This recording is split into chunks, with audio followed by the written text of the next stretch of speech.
This episode of Bulletproof Cash Flow is brought to you by Realty Dynamics. Learn how people like you can build substantial passive income while creating wealth for the long term through real estate investing. Visit rdyne.com. That's RDYNE.com.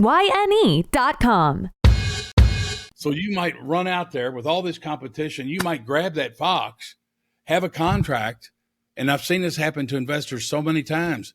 In the fine print of the stuff that they sign, they think they got it. In the meantime, they're lining up, getting funding or whatever and all this and that, only to discover that the bank has sold the loan or they took a different offer. Well, I got a contract. Okay, yeah, you do. Read the fine print. They can still entertain other offers. So you don't want to be in that position. And then I like saying this. If you can't make money without money, you can't make money with money. Working because you want to, not because you have to, is financial freedom. And we want to help you create that. Welcome to the Bulletproof Cash Flow Show.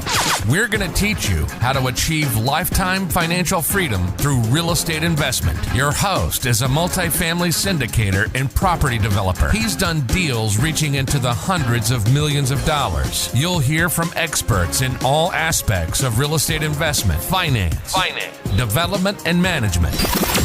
Everything you need is right here. This is the Bulletproof Cash Flow Show. And this is your host, Augustino Pintus. Quick question. How'd you find this show? Maybe a tweet or an Instagram post? Well, no ads here. Just a small favor to ask. If someone introduced you to this podcast, pass it on. Share, review, tell a friend. It means the world to me. Thanks a ton. Hey everyone, it's Augustino. It can be scary to jump into the real estate game as a beginner without any experience or without any banks or lenders or even any systems. But if you're able to create the systems and processes to assist in acquiring and running your assets to run smoothly, you can actually create and enjoy the life of your dreams. Now, our next guest knows all about this. While working a full-time job as an undercover detective, he kickstarted his real estate investing career purchasing fixer-uppers and renting them out to generate extra income. Now, soon, his business skyrocketed as he acquired 2 rental properties a week. Additionally, he is the author of the best-selling book, Landlording on Autopilot. Now, today, he dedicates his time to training and mentoring both current and aspiring millionaires to sharing his wealth-building knowledge as a highly sought-after speaker at real estate seminars across the United States. Now, get ready to be inspired as we delve into the remarkable journey and strategies of this exceptional individual. And that's all I'd like to welcome Mike Butler to the show. Mike, buddy, thanks for coming on, man. Thank you, Augustino. Wow, that's awesome. So here I am coming to you live from Florida. I'm like, man, I want to listen to this guy. Well, no, he's talking about me. So there we go. Right? I can tell you this, education never stops. And just like you and friends, you know what I feel like hooking up with you is like, have you done that, what's that thing where they look up your DNA and stuff online? Yeah, 23andMe or something. Yeah. Okay.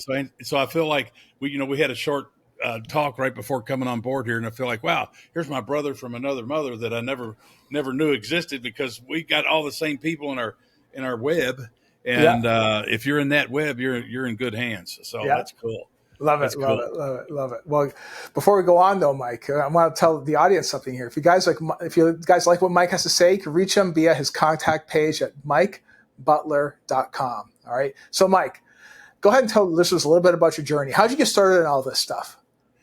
Well, the real story on this was, I was always kind of motivated and self-driven to be an overachiever. Oldest of 7 kids, grew up a couple of blocks from Churchill Downs. That's the home of the Kentucky Derby. And so went to a private grade school, oldest of 7 kids. They had $10 a month was the tuition for all the kids you could grow and send there. Okay. Unlimited kids.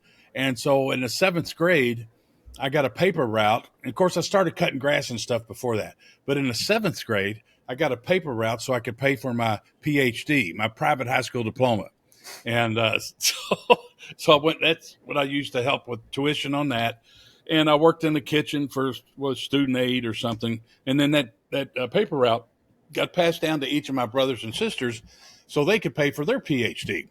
And so I was doing things like painting houses on my old paper route and cutting grass and doing roofs. And my daddy taught me how to change oil in his truck so that when I got old enough and got my own truck, I could change oil in it and I could save money. That was the whole purpose, was saving money. And so investing in debt didn't make any sense, and I didn't know anything about it. So I get hired as a police officer in Louisville, Kentucky. I'm married. My wife's in nursing school. And I've always loved the thought of being able to own real estate, but I didn't have any money.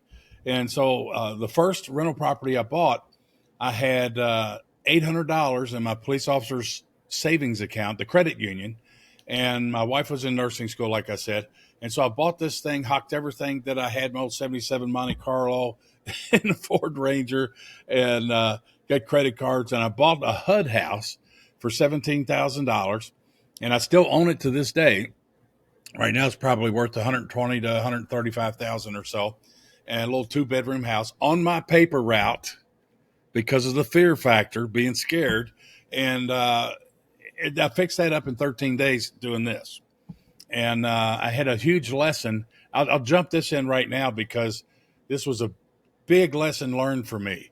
So I bought the first house, fixed it up in 13 days. I went to a bank. I started calling banks in the yellow pages, and my goal was to get long-term financing on it. Well, every bank I called, they wanted to give you 75% of what I paid for it. Well, that ain't going to work. Well, the last one I called was Cumberland Bank, which today is now Fifth Third Bank. And they said, Charlie Auckland said, yeah, I'll give you 80% of what it appraises for. I said, is that legal? And so anyway, so it appraised for 30, I got a loan for 24,000. Wow. So I got I got to pay up everything that I brought the heck out of, lien on my card and credit cards, everything. So that thing was making about $150 a month. And then the house identical to it across the street went up for sale. That's where I found my mentor I was telling you about. And it went up for sale. All I had to do is change the lock. And he offered seller financing. So I bought it, went right back to that same guy, refinanced that one. It appraised for $30,000. I got another $24,000 loan. So now I'm like holding $8,000 in this dedicated savings account. So I wanted to do it again. I told my wife, I said, man, this is great. And she says, no. If it sounds too good to be true, it probably is. So she said she put an invisible shock collar on me for a year. And so we had to let that sit.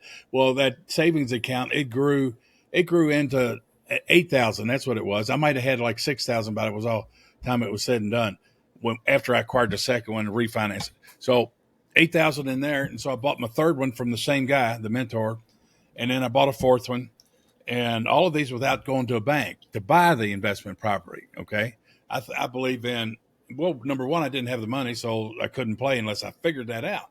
And so on house number five, you do this. So after my year of the invisible shock collar, I bought house 4, I bought house 3, and I bought house 4.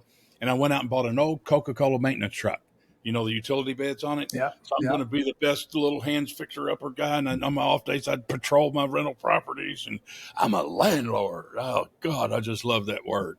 You know, coming from only time I saw rich folks, the kids I went to school with, none of their parents were doctors, attorneys, or CPAs or anything like that. They all worked in factories or had their own little mom and pop bakery on the corner or something like that. So house number 5, I get up early on my off day. I hit the paint store. I'm going to paint this house and try to get it done before 12 noon so I can go home on my off day and spend the rest of the day with my family. So I hit the paint store probably 6 or 7 whenever they open to get my 2 5-gallon buckets of paint. I tell you how me and you can make $1 million. If we could ever figure out how to put a fuse on there and light it and then get out of the room like a bug bomb or something, and boom, it blows up and paints the room, we'll be millionaires again. But anyway, so back then we carried pagers that looked like a fax machine hanging in on a holster. Okay, and so my that's going off and all this and that. And so I get home and go downstairs in the unfinished basement. That was my office with milk crates and shoe boxes and stuff. And the answer machine I had like 2 TV tuner dials with audio cassettes in it, one for the greeting and one for the messages. So I played message on there. My good friend is still friend today. In fact, he was one of my pallbearers when my wife died in 2004. And the message was, Hey, Mike, give me a call. I think this wholesaling stuff really works. I think I just made $20,000.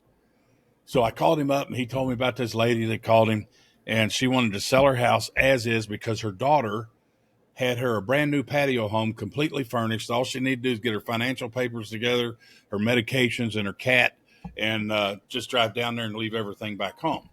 And so he took my investor pledge. This is $1 million tip for your investors too. And when I teach, I did this for myself first.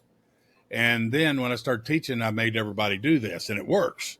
Okay. And so if you want everybody that's on this training right now, raise your hand or your left hand, doesn't matter, and repeat after me. And I'll just go through and say it quick for the sake of time. I promise to myself and my family from this moment forward to make an offer, even if ridiculous, on every property I take time out of my precious day to go view. And so many times you've done it, I've done it. How many times when we got started, we go look at a property, we walk out of there, shake our head and said, no deal here, money pit. Okay. You're never, ever going to do that again. If you're going to get your butt up out of your seat or whatever and go look at a property, you got to make an offer. That's your pledge. That's your Mike Butler investor pledge. That thing's made me over $1 million.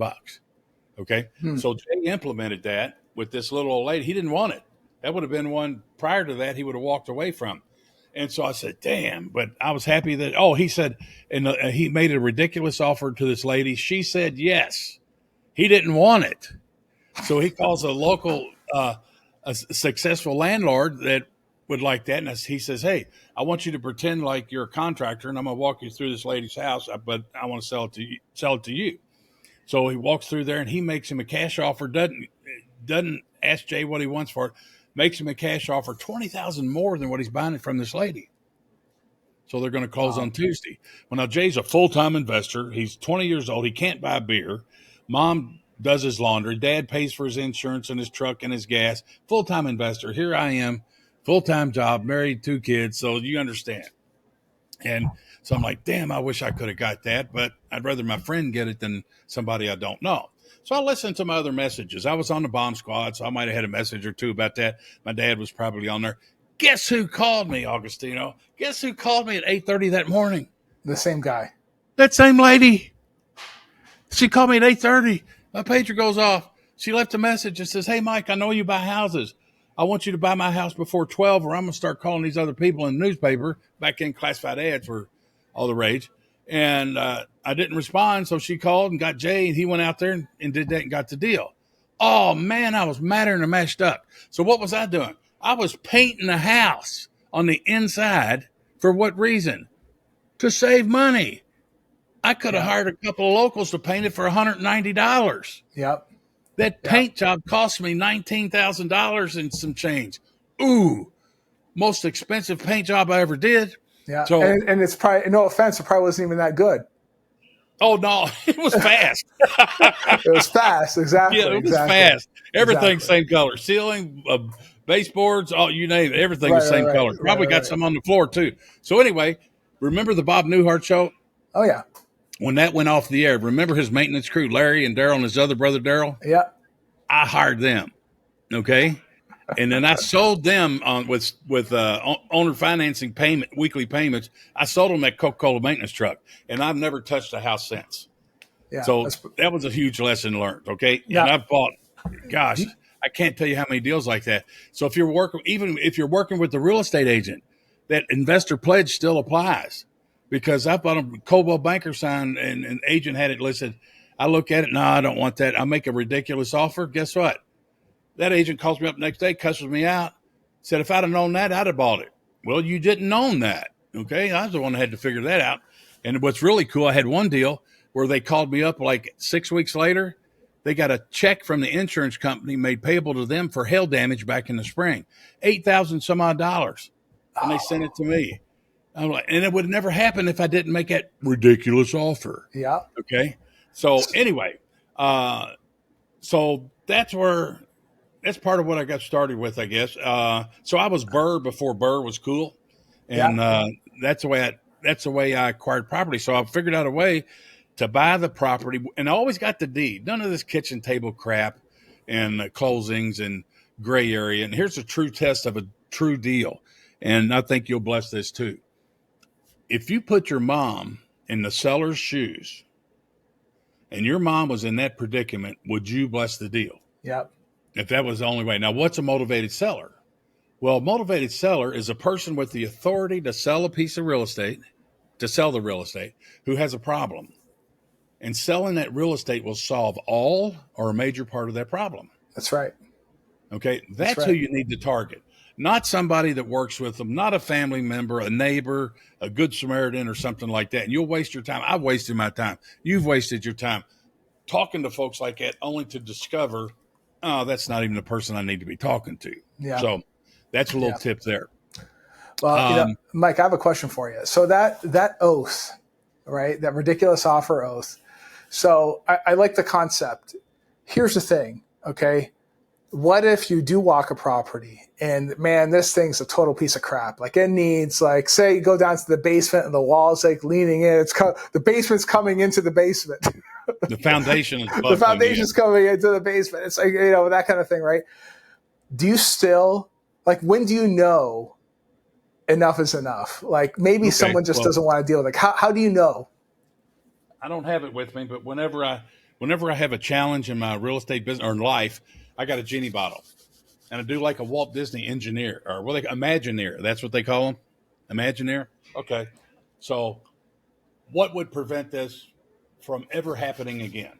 Okay, and I used it in my police work, and I use it in real estate. So here's a good example when it comes to rental properties. I was terrified of getting a fair housing discrimination complaint, and so when me and you were years ago in school, real estate school, they used to say, "Oh, well, have them send a stamped, self-addressed envelope, and we'll send you the reason why you're not approved, so there's no miscommunication." And they said, "Well, nobody does that." Well, guess what? I had somebody do that one time, and I kind of freaked out. And then, so I'm like, well, how can I prevent this from ever happening? How can I? The ultimate solution to that is never disqualify an applicant, isn't it? Yeah. Okay. So if I never disqualify an applicant, I'll never have a fair housing complaint. So I run my genie bottle, and that was, how can I never have a fair housing complaint when it comes to rental applications? The answer is never disqualify them. So I created a system, and it's very simple, okay? And it follows the Leave It to Beaver TV series, okay, where me and you are like June and Ward Cleaver, and the applicants are Beaver and Wally and Lumpy and Eddie Haskell and all them. And so what we do is we don't have any problems. We expose a problem to them, and then we share with them how they can resolve that. And when they get that resolved, then give us a call back and we can move forward with your application. Did I disqualify them? No. Okay. But so that works. And most of the time on my application, it doesn't say, have you ever been evicted? It says, how many evictions have been filed on you? That's not what their brain reads. Their brain reads, because everybody else's application says, how many times have you been evicted? They'll put 0. Well, I'll go in processing that. Oh, they had 5 times evictions have been filed on them. Well, that's false information on their application. So then I've got the court case numbers and stuff here. You got to verify that they live at that address. I don't want to get in a rental application processing session. But anyway, so then once they acknowledge they lived at that place, and I said, well, here you go, Ralph. You got a couple problems here. You got a pen, pencil? Write this down. I said, Pebblebrook Apartments, they filed an eviction on you back on da-da-da-da-da-da-da. Oh, no, I didn't get evicted from there. I said, no, they filed an eviction on you. That's on your record. You want the court case? Let me give you the court case number. And if that's wrong, you need to go down to district court and get that removed. And as soon as you get that done, give me a call back and I can move forward with your application. But until then, I got to put it on the back burner, move on to the next one. Now, when can you get that done, Ralph? Read that number back to me. You didn't write it down, did you, Ralph? No. Ralph already knows the number. Well, I said, all right, seriously, I'm trying to help you. Ralph. Write this number down. Okay, when can you get that done? Well, maybe Thursday. I'll tell you what, I'm going to put your application on the back burner, go through the other ones. As soon as you get that, my nose is itching like crazy. But anyway, as soon as I get that done, then as soon as you get that done, give me a call back and we'll move forward.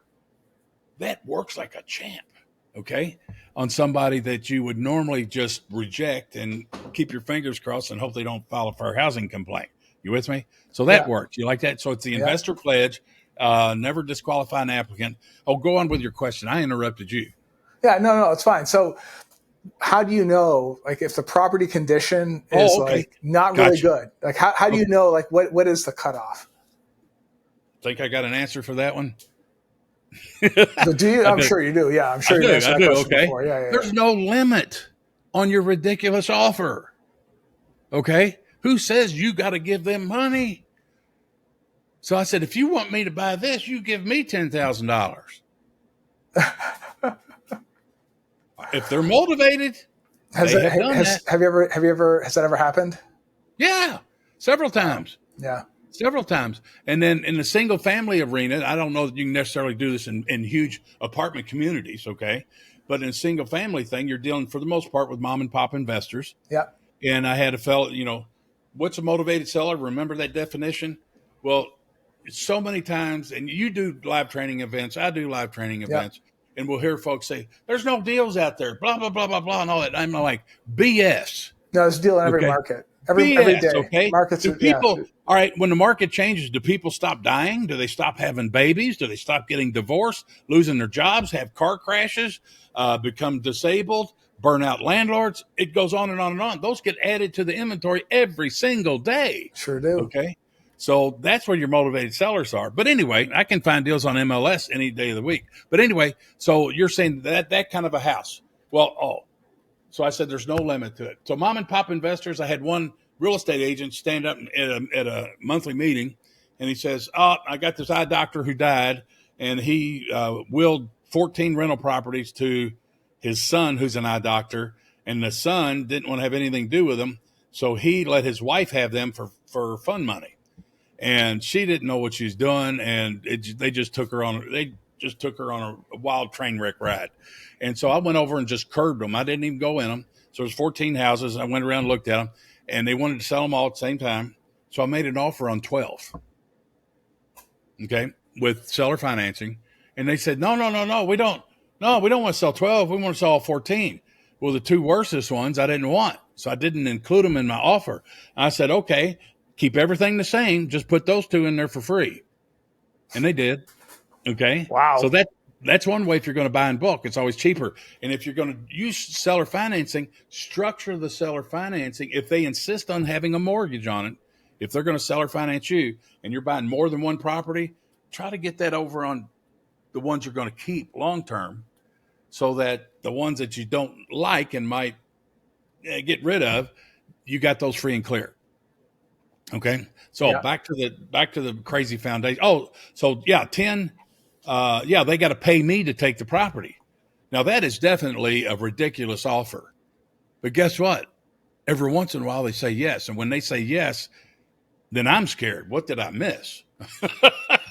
Okay. But you could turn around and what's cool about that, you can donate that to any nonprofit or church or something like that and get with your CPA on it.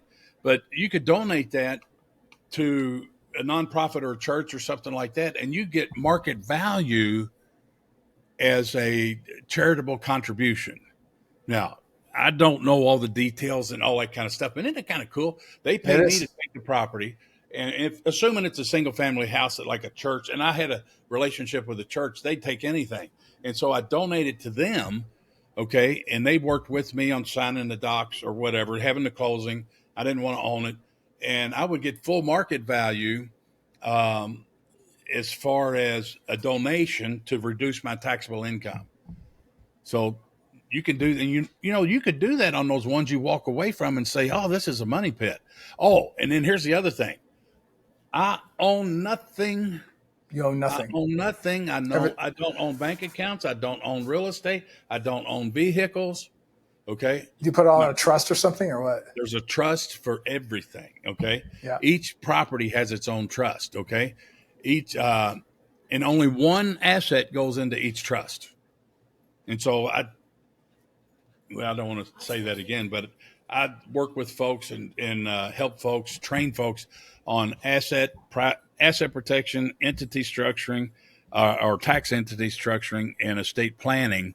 And I put all that together. Then I send it to my CPA for him to review it, and then I send it to my expert real estate attorney, and he reviews it, and then we tweak it, and that's powerful. So I'll tell you what, Mike, that is huge right there, and I think it's worth reiterating, because as the economy shifts, things get really, really tough for other people. what happens is that people start getting very litigious. They start like, I'm going to sue somebody because I'm pissed off. I need to get my hands on some cash. And what's an easy target? Well, Mike's got a bunch of assets. Let's go sue him. So even if you have a bunch of stuff in trust, which is great, like at the end of the day, there's nothing there, right? But they can't find out what I own. Right, exactly. It drives them nuts. My family members, fellow investors, tenants, who would be nosy wanting to look? So if you get a tenant that's pissed off at you, hadn't paid the rent, and wants to file a slip and fall lawsuit with one of the attorneys that advertises on Jerry Springer. And they do it. Yeah, they'll do it. Okay, so they go see the attorney, and the attorney says, where do you live? Oh, I live at 123 Main Street. Well, let's see who owns it. Punch it up. Okay, well, it's the ABC Trust, okay? Well, let's see what else the ABC Trust owns. Nothing. Okay.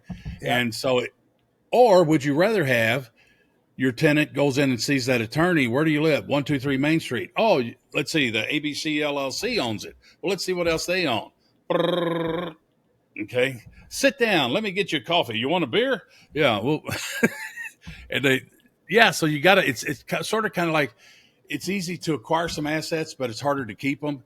And this whole mindset of society today is let's do the wealth transfer for free.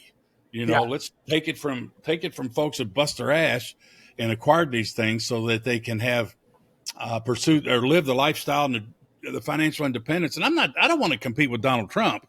Okay. As far as acquiring assets, I don't think you do either. But when I got started, I didn't know any different because my daddy taught me this. I wanted to be successful. When my wife died in 2004, unexpectedly, that changed my whole mindset there. So the niche, the folks that I really enjoy helping and I'm passionate about is those folks that have a job and they want to get 20 nice rental houses paid for. Okay. And if they get 20 nice rental houses paid for, and today's market's a little bit different, but let's say they rent, I like Fred Flintstone math because he's got 3 fingers. Okay. So let's say you got 20 single family houses that they're worth $100,000 each. Well, that's $2 million in real estate. Okay. But if they're paid for and they rent for $1,000 a month, and let's be aggressive on their overhead. Okay. And if you self-manage single families, you ought to be 30%. But let's bump it up to 50. If you got a management company doing it, 40%. But let's do 50. So the $1,000 a month rent you get, if you net $500 every month, and how many you got? 20? Yep. That's 10,000 potatoes in your bank account. While you're on the beach, you get a ding notification into your bank account every month. You don't even have to go to the post office anymore. That's right. That is mind-boggling, okay? And so 23 years ago in Los Angeles, I was doing an event, and I was doing research, just my own personal kind of observation and study and stuff. And so I would ask folks, how much money in your pocket monthly would make you a happy camper? Well, I got to give them the definition of a happy camper number first. Okay, imagine this. Waking up every day, don't worry about income. You get to pursue the passions that you want to do in life, not extreme, private jets and stuff. But imagine this, getting up every day and doing what you want to do in life, whether it's gardening, working for volunteering to help homeless or whatever, or you like bowling or fishing or whatever. And you didn't have to worry about income, and it would cover your cost of living expenses, the vacations that you like to take, and things like that. I was blown away. So guess what the number one answer was in Los Angeles back in 2000? How much money in your pocket monthly would make you a happy camper? I was blown away. Well, it's usually like 5 or 10 grand. 10,000. Yeah. 10,000. And I'm thinking folks will say 50 or 100 or something like that. Well, I went to the single family summit. I was invited there at Graceland Hotel next to Elvis Presley's place a couple of years ago. And one of my students came up and wanted me to autograph his book. So I did. And I had an assistant on the job, a co-op kind of guy working, learning from Mike and this and that. And I said, watch this, Keith. And so I got to talking to this guy, 10-year investor in Memphis. I don't know how many properties he had, but I asked him the happy camper number. I said, Kevin, how much money in your pocket monthly make you a happy camper? Guess what he said in 2021? It's still the same 10 grand. 10,000. Yeah. Okay. I don't know why. it's but no, the but no, buying here's the power has thing. gone down. It's ridiculous. Well, here's the thing, okay? So Yeah. can I teach folks how to do stuff that you do? Yeah, but I don't have the experience and expertise that you do, okay? Right. So I Right. know about, but I'm not going to, that's not the folks that I'm passionate about helping, okay? The ones I'm passionate about helping is folks that grew up like me and they want to bust out of that job and get that financial, and to get those 20 nights rentals paid for safely in 3 to 5 years. Yeah. That's what just lights me up. Okay. And that's the folks that I enjoy teaching. That's who I target, if you will, as a customer, student, investor. And so with that, it's awesome. And, but anyway, I don't know how the heck I got off on that, but No, it's all right. It's all right. But here's the thing: when you're trying to run 20 properties, and I'm assuming you're self-managing those assets, right? well, I created my own property management company that I own that manages the properties. That's the biggest part of it, right? Because usually, Yeah. if you're only managing 20 of them, usually it's not a big enough number to keep a quote professional property management company, i.e., third party, excited or engaged to work on your small portfolio, right? So creating your own deal, which is, I think, it's the best way to do it. How did you do it? What were some of the steps that you went through? Like, did you document this somewhere? If you're loving the show, let's connect. Find me on Facebook, Insta, YouTube, and all the cool social media platforms. I love hearing your feedback, and it helps us keep delivering top-notch content to amazing investors like you. Thanks so much for being awesome, and let's jump back into the action. Well, I had 75 rental properties that I owned and operated while working my full-time job. And the only hired help I had was my Larry and Daryl's working on the rehabs. Okay. That we're working on tenant turnovers and occasional buy, fix up and sell to generate chunks of cash and keep them on the payroll. So it was a beautiful Saturday. I got up early, 8:00, and back then we had pagers. Okay. And I was writing down, going through my voicemail messages. So I had a dedicated pager number that I treated like an office phone number. Okay. Put it on my yard signs and this before websites even. And so I sat down and I was going through my voicemail messages, answering the phones, returning calls. Next thing I know, it's 4:00 in the afternoon or 4:30. And I just wasted a beautiful Saturday off day doing this, pulling time away from my family. That's not while I'm doing real estate. So At that point, I made a decision to hire a part-time office person. Okay. You don't have to hire somebody full-time. So at the bank that I was at, the head teller there, her name was Shirley, and Steve Spurlock was the branch manager. He left Fifth Third Bank, and he's my sales manager in my business today. And so what I did is I invited Shirley to work part-time to see if she liked it. And so she was working about 5 hours a week. Wow, it took a load off my plate, and she could do better at it than me because I'm trying to do everything and I'm half-assing everything. But if she's just focused on dealing with tenants, she processed the rental applications and stuff, but she didn't make the decision. She got them ready for me to review and pull a trigger. So it started off 5 hours a week, and then it might have went up to 20 hours a week. And then it was time, okay, I'm ready for a full-timer. And so I said, I don't want you to leave your job. So why don't you take a vacation or two and sit in the driver's seat and see what you think? And so that's what I did with her.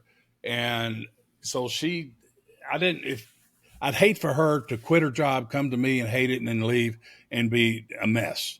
So I wanted to take care of them as well. And remember, Richard Branson says, take care of your employees. They'll take care of you and your business. So that's what we did. So that's how I got her full time. So they got to be able to multitask. They got to be able to read. They got to know how to do email, and so and I created the system for her to use to run the office, which in turn became my landlording certification workshop course, where I bring people in and train them and give them a certificate, had graduation, cap and gown, all that. And so you can transition to that. At 20 properties, no, you're not going to be able to afford to do that as a rule of thumb, okay, unless you're buying $1 million homes and you want tax benefits instead of cash flow. But at 20 properties, well, maybe you have a property manager that you hire. See if they'll do 10 of them for 5%, 8%, 10%, but usually max is 10%. That's what we charge if we manage somebody else's properties. Yep. And so let them do that for you while you pursue your education, while you pursue more deals, especially if you got a job. And then there's going to be some point. So in the simple program to get 20 nice rentals paid for in 3 to 5 years is basically my blueprint for that is go out and buy 40 houses as fast as you can. Try to do that in the next year or two and buy 40, maybe even 50. Okay, let that sit and fester or ferment or whatever the distillers do for, a couple of years.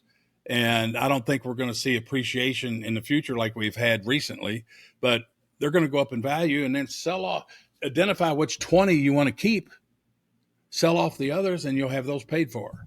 Yeah. Yeah. And there's a way to buy it though, right? I mean, there is a way. You don't just go off and pay retail for everything. So you're going to get killed if you do that. If you can't, meaning, and what I mean is pay retail, guys, is like go on the MLS and start buying houses there. You do that, you get killed. You have to buy at a deep discount, so much so that the incoming rent is obviously enough to cover the note. You got owner financing, so it doesn't show up on your credit report, the whole 9 yards. I mean, there's ways of structuring these things. So you said you got to buy at a deep discount. I disagree with that. Okay, because sale price doesn't matter to me.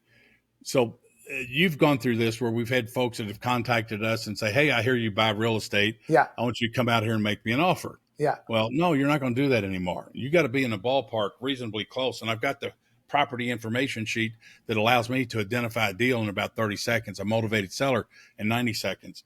And so once you identify that, you got to tell them, hey, you got to give me a number. I just don't have enough hours in a day to run around and do what you're asking me to do. Yeah. Okay. So here's a powerful phrase that cuts right through the chase. This is $1 million question. You never ask them, why are they selling the property? Okay. A true motivated seller will always answer this question. Augustino. Am I saying that right? I'm trying. Yeah. Augustino. Yeah. You got it. Okay. Yeah. So why are you unloading this property? Want me to answer it? No. Oh. You ask them that question, okay? Yeah. Okay. When you ask them, hey, Augustino, why are you unloading this property? If they're a motivated seller, they won't bat an eye and they'll answer that question. That's right. If they're not a motivated seller, I'm not unloading, because isn't that a friendly, professional way to say, hey, I'm not going to pay market value. If you want me to buy this thing fast, I'm looking for some kind of discount to make it happen fast for you to solve your problem. So when you ask them that question, the magic word is unload. And so why are you unloading this property? If they're not a motivated seller, they'll reach through that phone with both feet and hit you in the ear. Said, I'm not unloading this property. You say you buy houses. I called you. So that's why blah, blah, blah. Okay, that's fine. Move on. But what was it?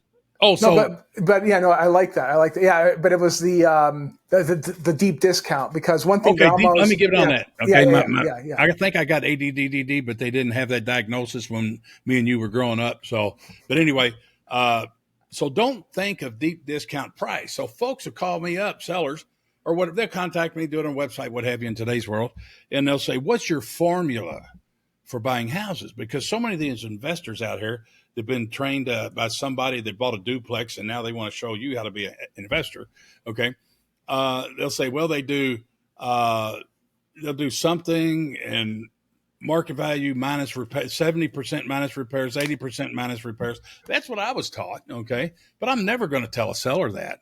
So here's your correct answer, and see if you like this better than, well, they offer me this and minus 80% minus repairs or something. All right. I pay market value, sometimes more.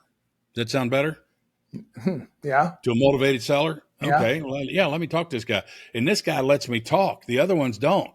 So most of the time you'll call that 1-800 We Buy Houses or something. They'll say, what's your name? What's your address? What's your cell phone? What's your email? What's the address? What's your sale price, asking price? How many bedrooms? This, and they're saying 3, 2, 1,200. No, yes, no, yes, no.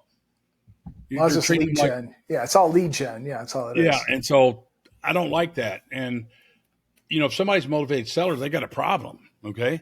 I want them to throw up. So just think about if you're married and got kids and stuff. Daughter comes home from high school and she's all bent out of shape and she's being loud and boisterous, slams the door. And I don't like that either. But we were never taught to raise our voice at home where we got an attitude adjustment. So my daughter go upstairs to her room, slam the door, damn it. Well, about 20 minutes later, she's calmed down. She comes down and says, hey, Rach, you have a bad day? Yeah, well, tell me about it. So I let her throw up. So she'll go on, and who knows what it is, girls cat fights or something or another.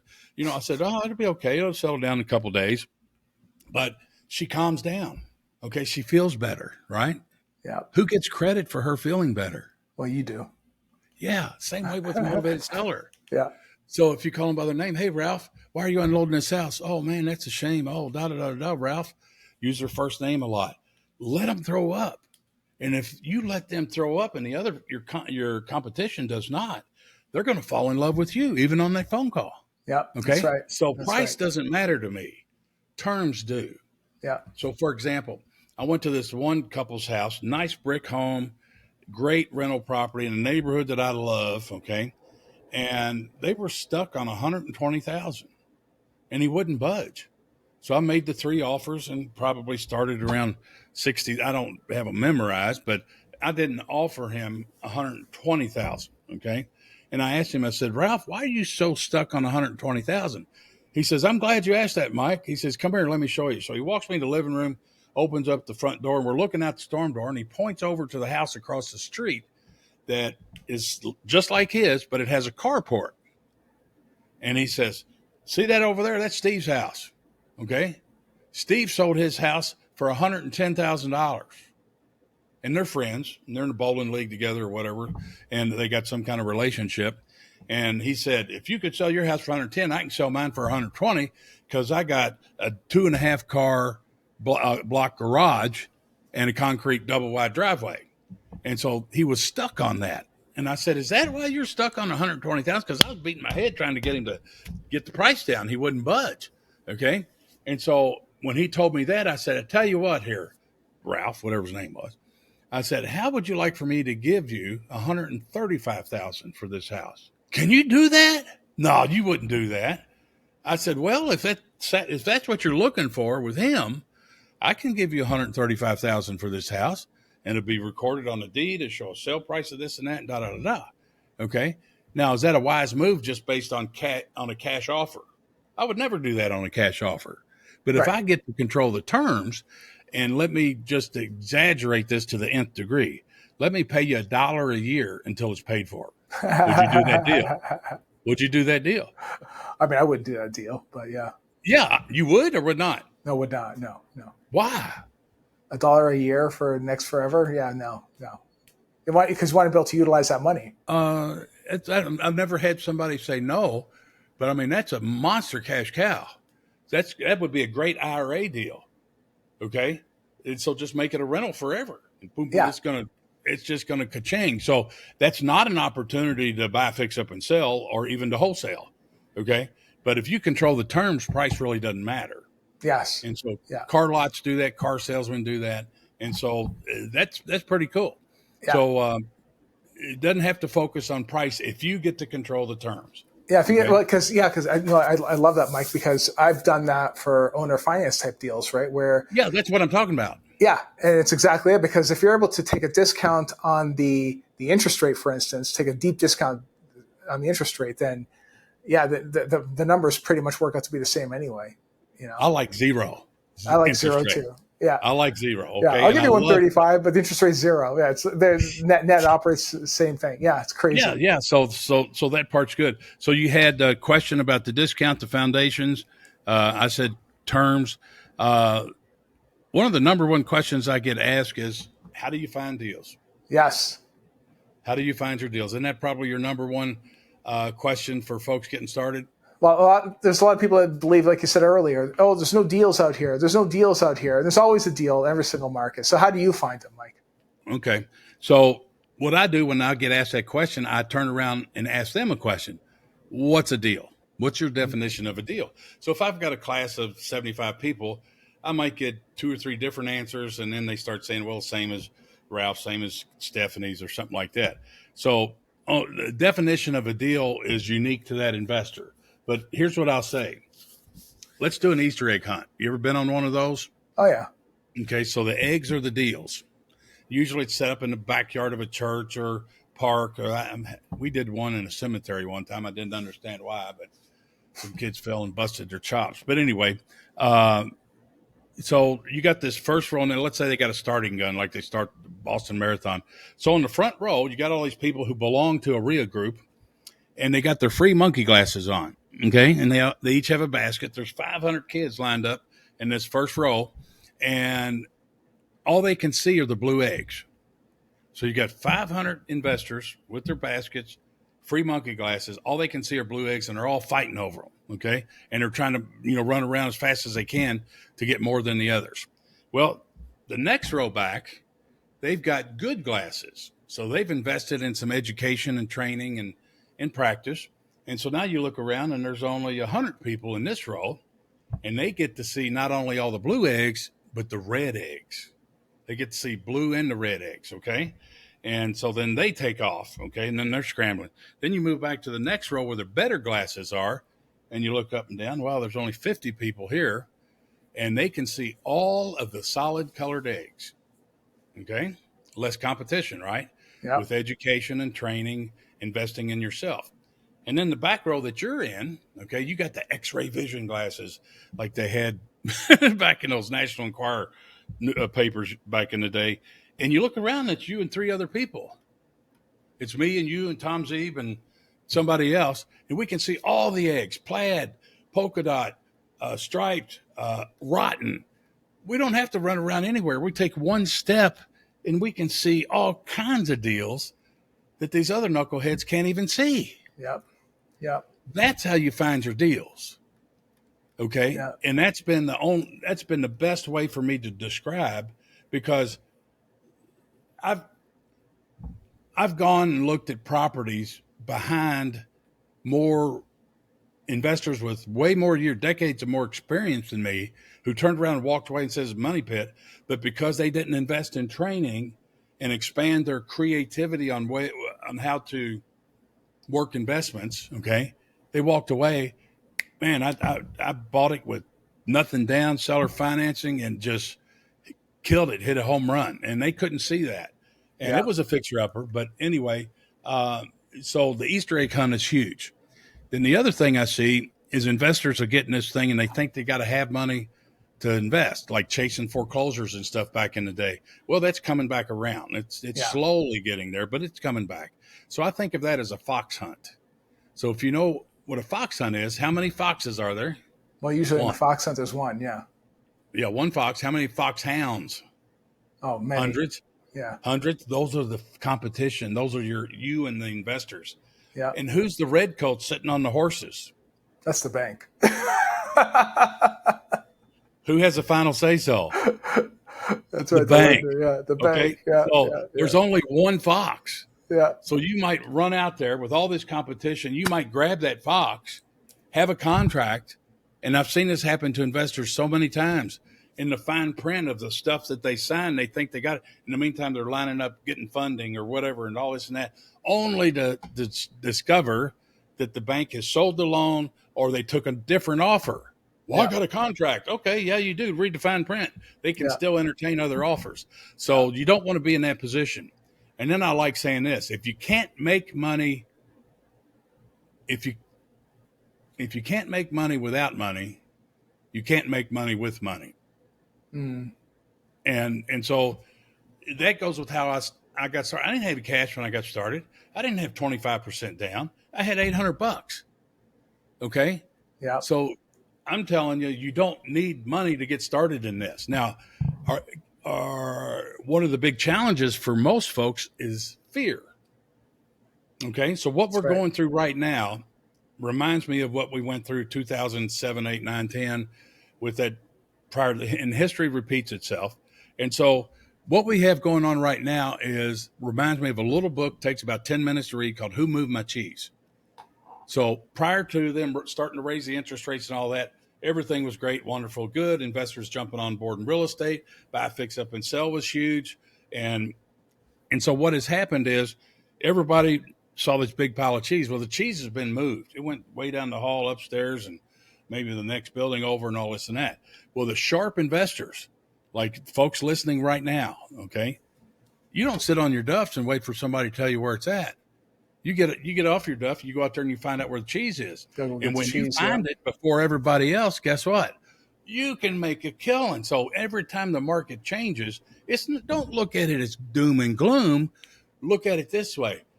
There's new opportunity out here. It's just for us to figure it out and find it. Yep. So 100%. education is what's going to help you find it faster. Yeah. Okay. Education is absolutely the key. It's absolutely the key. One of my favorite ways to buy properties, especially for my Roth IRA deals, if you don't have a self-directed Roth IRA, guys, you need to have one for yourself, your spouse, your parents, your kids, your grandkids. Everybody needs to have one of those. Okay. And tax-free profit and income for life. I got a free course that I offer on that as a bonus, and that's awesome. But think about that. Like, okay, so if you want to make, let's say you make $150,000 a year. Okay. Do you really want, in today's world and the IRS and all that, do you want to make an extra $200,000 in your real estate business? And now you're liable for $350,000 taxable income. That's going to move you up to another tax bracket, probably. Right. You don't want that. Yeah. You don't want so that. why not keep your income, your taxable income of what you need to cover your cost of living and stuff, put the rest of it in your IRA. Yep. Okay. And so if you make an extra $200,000 doing that, why not do all those in your Roth IRA? Yeah, follow the rules. IRS publication 590 is the IRS guidelines. It's not the tax law, but it says what you can and can't do and things like that. So I'm a big fan of that.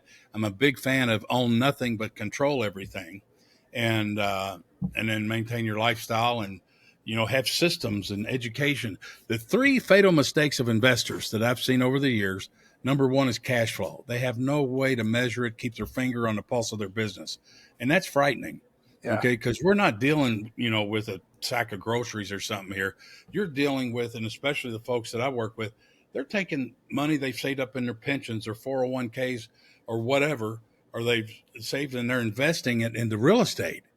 That's a scary daggone feeling. Okay, so you got to conquer that. The fatal mistakes are, number 1 is cash flow. So that is your foundation. If you don't know how your business is performing, imagine the old steam engine trains on the railroad tracks. Yeah, it's very hard to get any steam. Can't pull it. It had a coal car behind it. So what if you're the engineer? This is your train. You look in your binoculars, and 3 miles up, you can see on a clear day, hey, the bridge is out.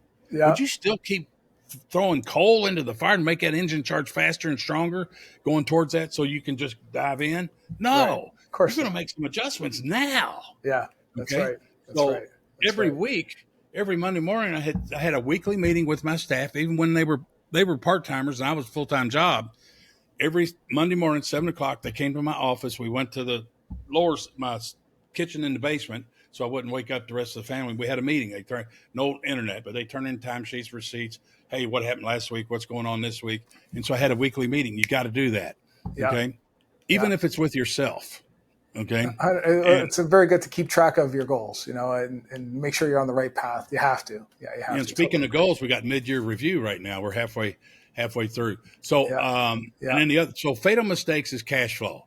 Yeah. And so that's going to be a good accounting system and all. I got a system for that. And that's what got me in this arena. Okay. The next one is systems or management. Okay. So you can't just go out and imagine buying 25 houses from an investor that already have tenants in them. Can you just step in the driver's seat there and run with that? No, you're going to have a mess. Of course. Okay. Yeah. So you need to invest in proven systems and check your references. Okay. Don't just I would have never been on this with you had it not been for Tom Z. Okay. Because we got to do reference checks. Do it with your vendors. Do it with everything in your team. Okay. Then the last one is, and people laugh at this, but this is true. Bad advice, especially from poor people. That's the biggest one right there. The biggest killer. Yeah, people follow that advice from poor people all the time. Yeah, you never do that. Let me prove this to you. Okay, so new investors, they want to get rental property. They agree buy and hold. The Robert Kiyosaki. What's an asset? Definition of an asset: because you own it, it puts money in your pocket. Yeah. Okay. Every month. That's good. Keep that in mind. Now, fairly new investors or family members and stuff, they say, well, I talked to Ralph, and Ralph said he's never again going to do tenants and toilets because he bought a house, he fixed it up, put a tenant in there, they moved out, they tore it up, and he had to rehab it all over again.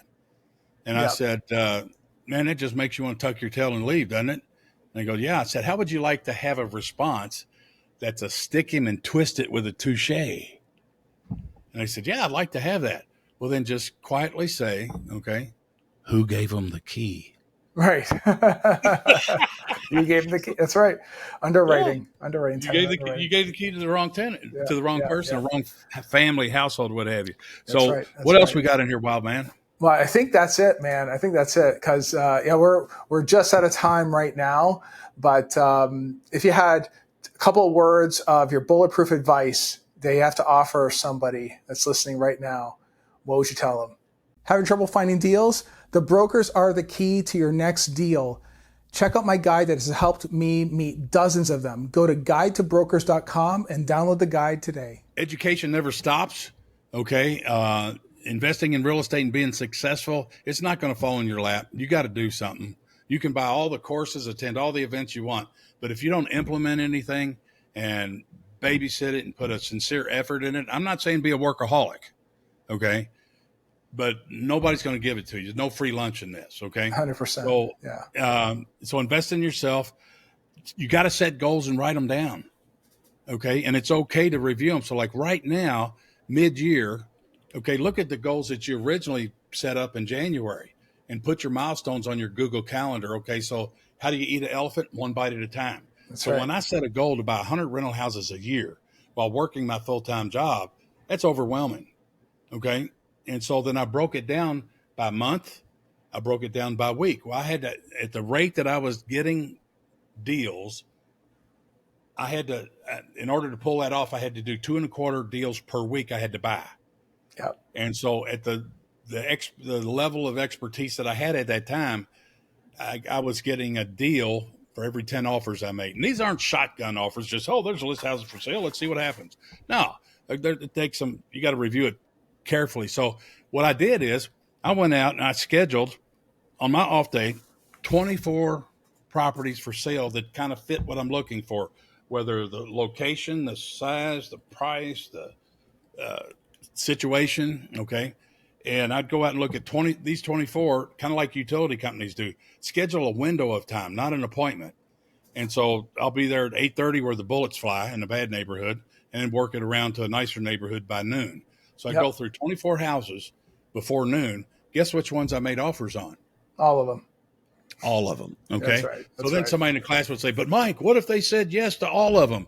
I said, man, I'd be doing the Toyota happy dance. Right. And they said, well, I said, that'd be the biggest Saturday I ever had.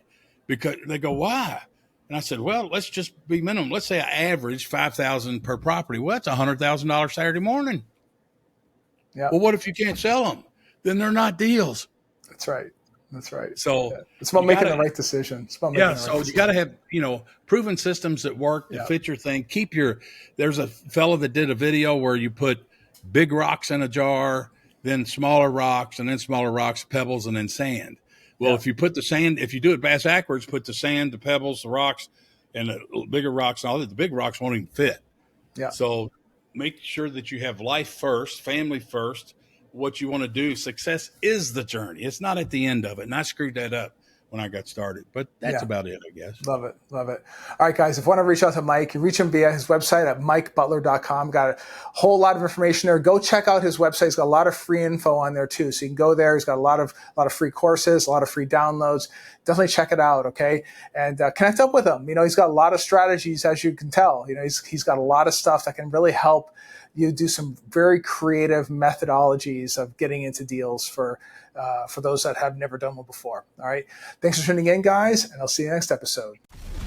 You've been listening to the Bulletproof Cash Flow Show. We hope you've enjoyed the show. We know we had fun. Make sure to visit our Apple Podcast page and leave us a 5-star review. We hope you've gotten some useful and practical information from the show. For real estate coaching, events, and resources, hit up bulletproofcashflow.com. Till next time.